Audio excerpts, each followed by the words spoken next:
The knock wasn't loud, it was measured, almost polite. But when I opened the door, 3 officers stood there, hands near their holsters. "Sir, we need you to step outside." I could still hear her voice echoing down the hall, shrill, cracking under manufactured tears. "He hit me! Look at me!" She emerged behind them, clutching her robe like a wounded saint. Fake bruises blooming across her skin. The kind you could buy in a theater supply store. I knew because I'd found the receipt in the trash 2 days ago. One officer's eyes narrowed at me. "We're placing you under arrest." I didn't argue, I didn't plead, I only reached for my wallet. "Let me show you something." My ID slid into his hand. His eyes dropped to it. Then his jaw set. The blood drained from his face. He turned toward her.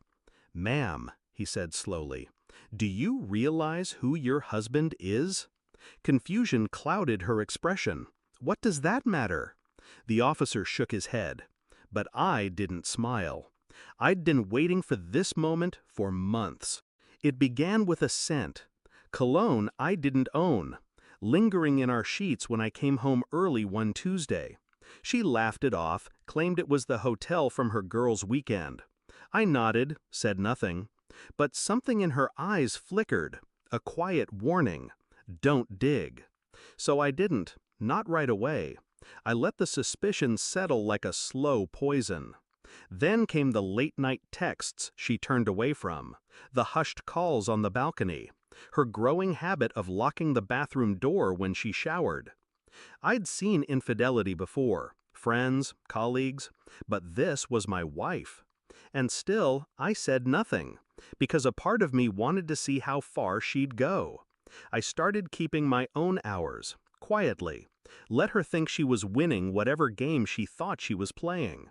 I copied her phone data to a hidden drive, pulled call logs, cross-referenced numbers.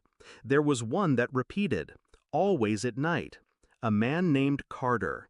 I didn't confront her, I simply listened. I tracked her yoga retreats to a motel 30 miles away. She booked the same room every time, paid cash. Still, I played the role of oblivious husband.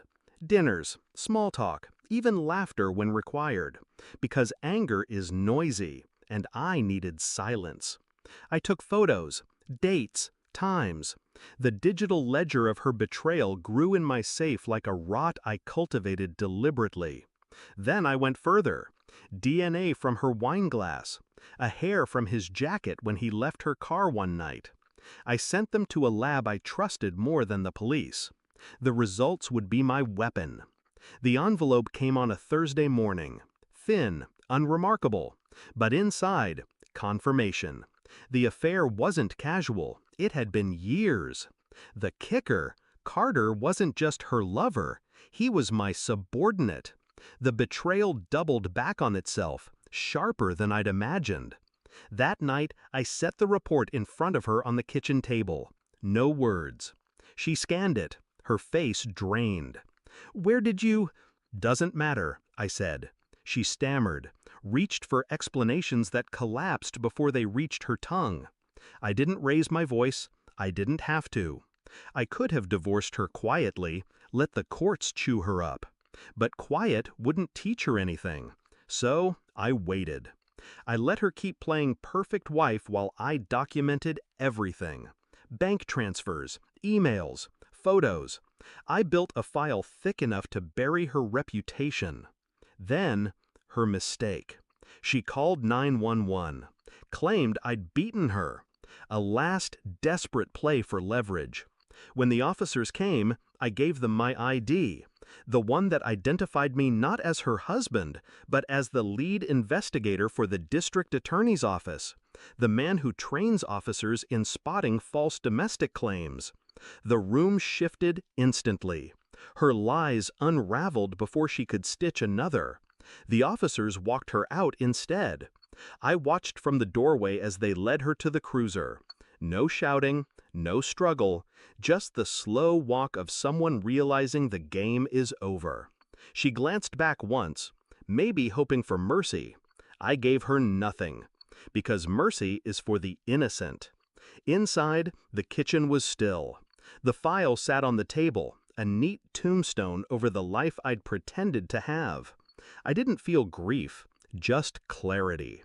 Betrayal isn't the moment someone turns against you. It's the moment you stop pretending they haven't. And that moment had passed months ago.